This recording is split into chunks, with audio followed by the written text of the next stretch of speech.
Askreddit by FunUsername92. What's your personal butterfly effect story? My friend asked me if I wouldn't mind setting up a Nike server for him. His boss had asked him to do it and he hadn't done it before but knew I'd done it recently. 15 minutes work. The server was for a client. He said it was cool if I wanted to make myself an Nike operator and hang out on the server. I was about to drop out of university. His client and his boss was impressed enough I knew Linux and could quickly implement a Nike server, so offered me a job. My first proper IT job. Made some friends on that server, one of whom I ended up starting a relationship with. 2 years later I moved to the USA to marry her. Used my experience from that first IT job to land myself a job in the USA and that started my career here. Got my green card soon after. Now I'm a US citizen. 22 years later, we have 3 kids and are still together. Sometimes doing a favor for a friend can have very big consequences. Damn, I miss Ike. Also set up a Nike server and used my brother's work line to sync it with another network of Ike servers. Didn't land me a wife though. A stroke saved my friend's life. She suffered a stroke. The doctors put her on blood thinners to prevent another stroke. The blood thinners caused an undiagnosed polyp in her colon to bleed. The blood in her still prompted her to get a colonoscopy. The colonoscopy found the polyp, and many others, and they were cancerous. The polyps were removed. She's doing fine now.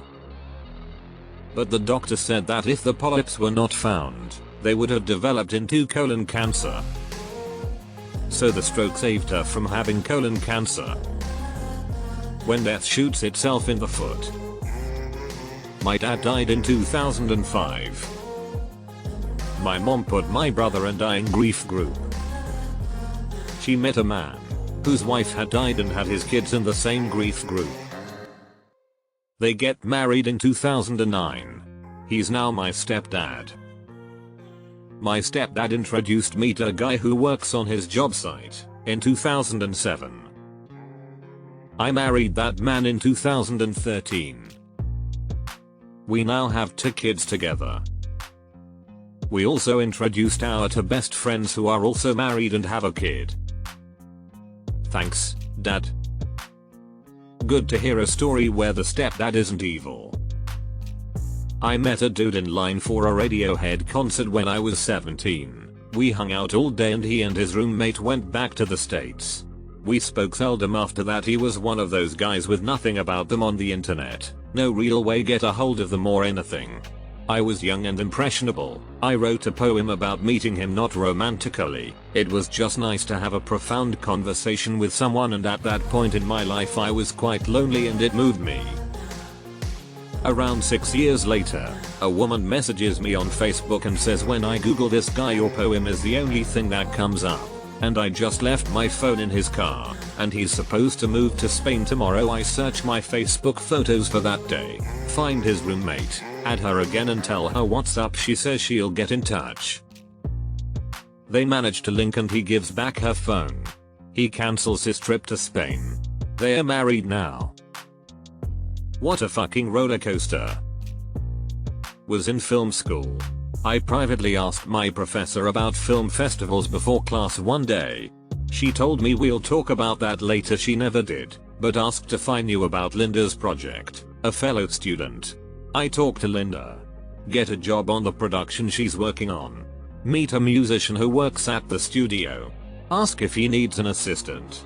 Basically pulls the same move my professor did, saying we'd talk about it later, but asked if I knew about this movie in town.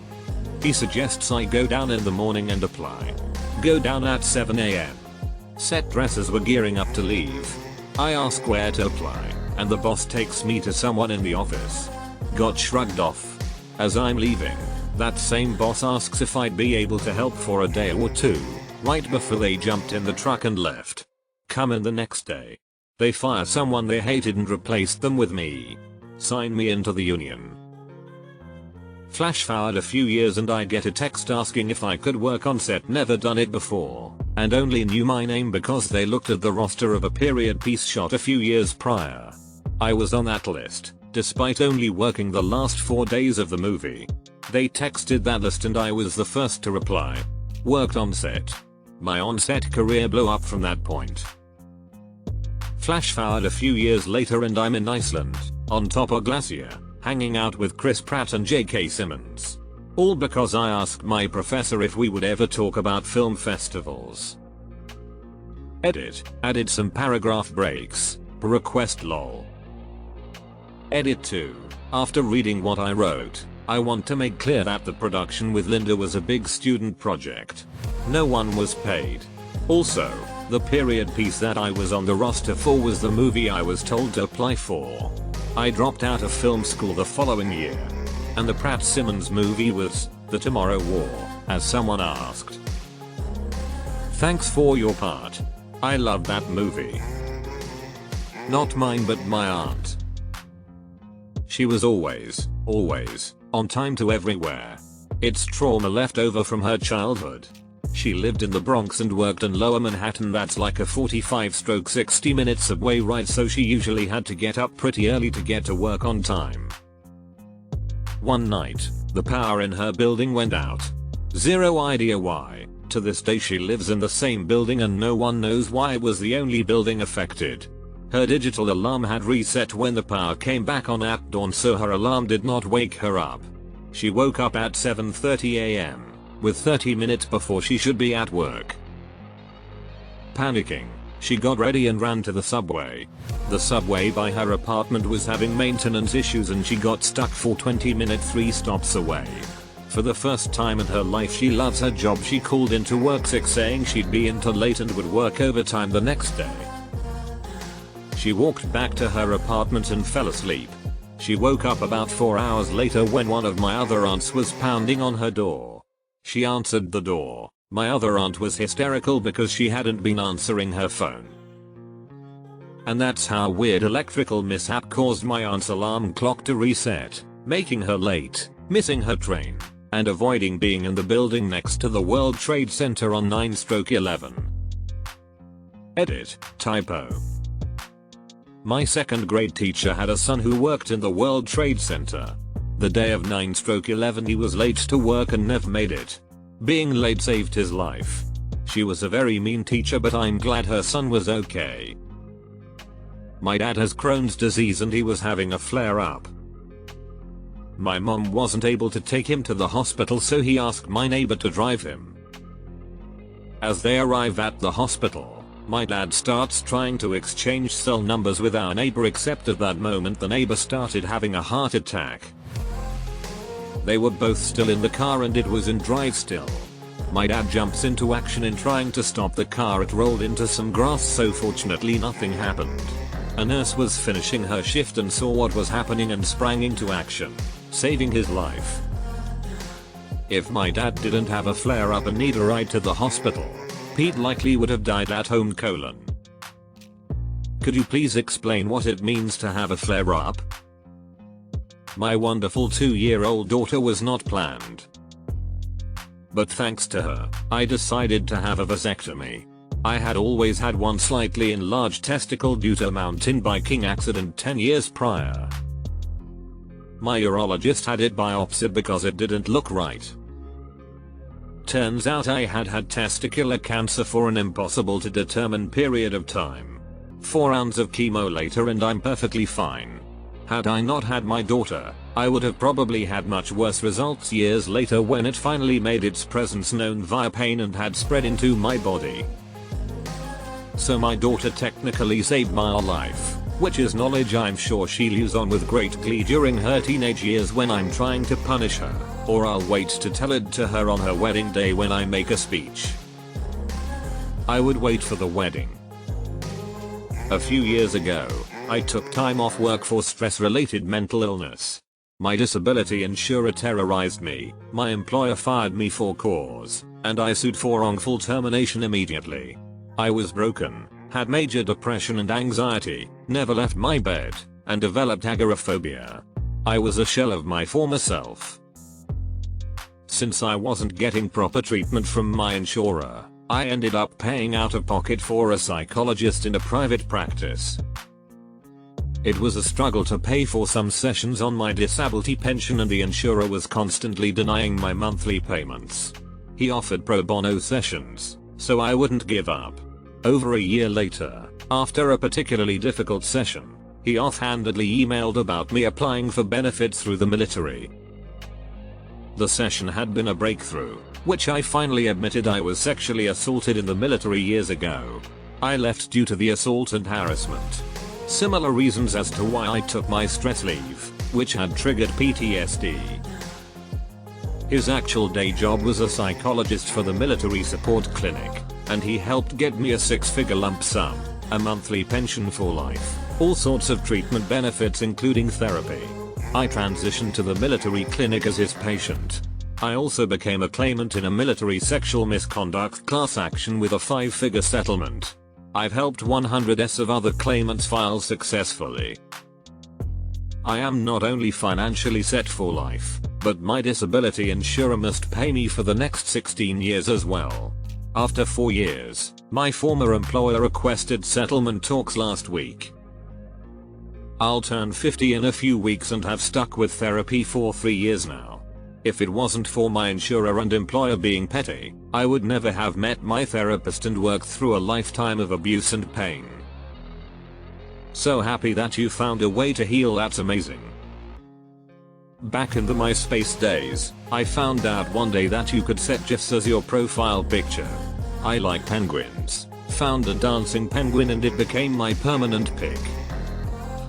The dancing penguin caught the attention of someone who messaged me to compliment it. She also likes penguins. We became close friends nearly immediately. Long story short, nearly every major event in her life she attributes to knowing me. She first moved out of her parents' place to live with my sister in another city. She met her first husband there, had her daughter. She got a divorce and she eventually got remarried to one of my best friends who had been in love with her since I'd introduced them. They are all three, her, my friend and her daughter, disgustingly happy. Dancing penguin GIFs change lives. The sad thing is that the creator of GIFs died this week. I used to work as a delivery driver at a restaurant. I made pretty good money for a college student, so I didn't want to leave. The owner's son had a major cocaine problem, so he would come into the restaurant every day and treat the cash register like his own personal piggy bank.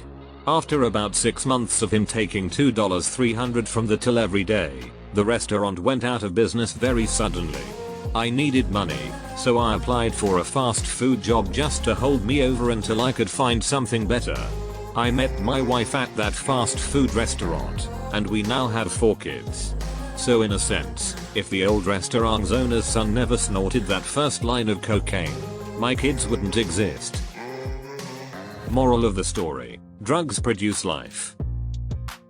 My grandmother used to take me to theater performances and encouraged me to take classes at a local community theater. I have no talent, so I went backstage at 15 and started in tech theater.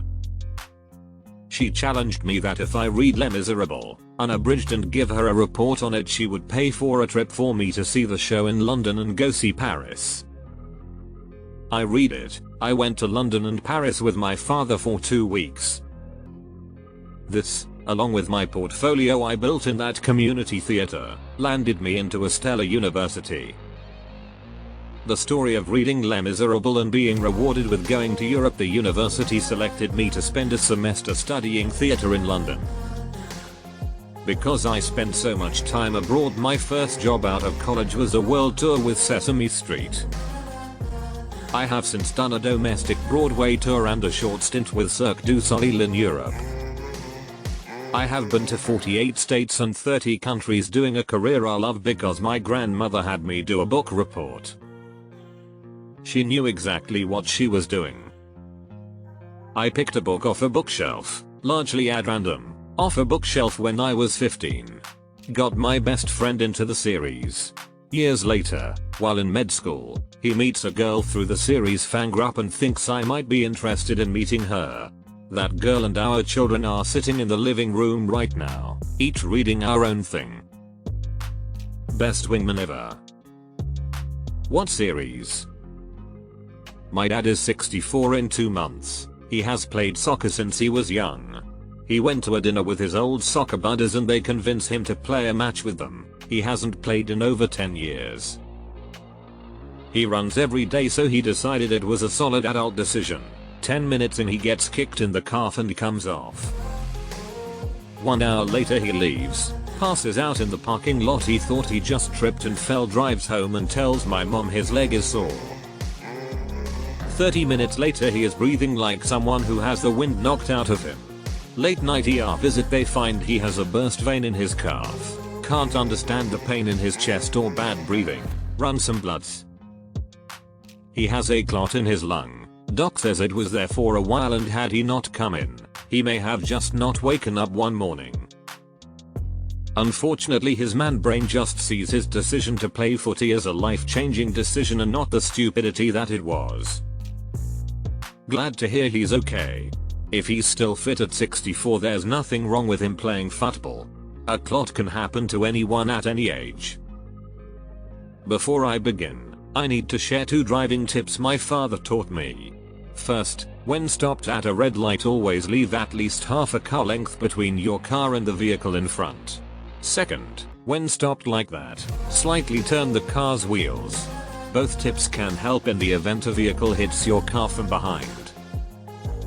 So at the time, I had 2 children, one in preschool and a 10-month-old.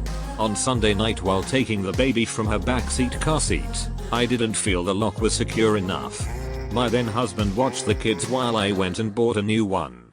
I wanted to check the lock, so in the store's lot, I tested it in the front passenger seat. I figured when I got home, I'd remove the old car seat and put the new one in the back. Long story, I ended up driving my son to preschool with the baby in the front seat, new car seat. After dropping him off, I was stopped at a red light on a 6-lane beltway. A flatbed trailer carrying barbed wire was at 8 feet in front. My wheels were turned to the left. A metro bus, doing over 50 miles per hour, hit me from the back.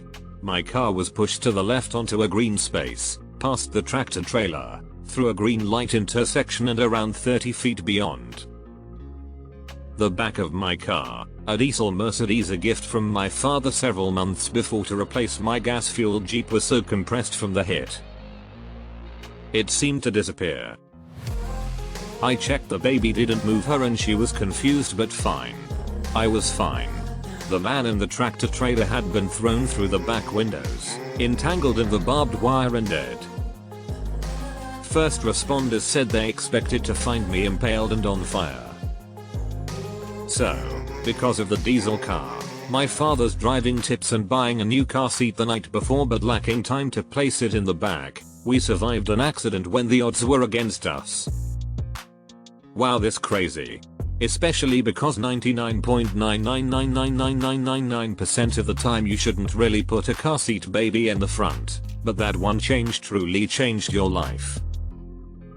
A relative went to the market that she always goes to, and this time in the fruit section there was dragon fruit, something that they never sold before. She looked at it, found it interesting for its color and shape, took it home and ate it. The next day, when she went to the bathroom, her urine was red. Totally forgetting that she had eaten dragon fruit, she got worried, thought it was blood, and immediately called her doctor.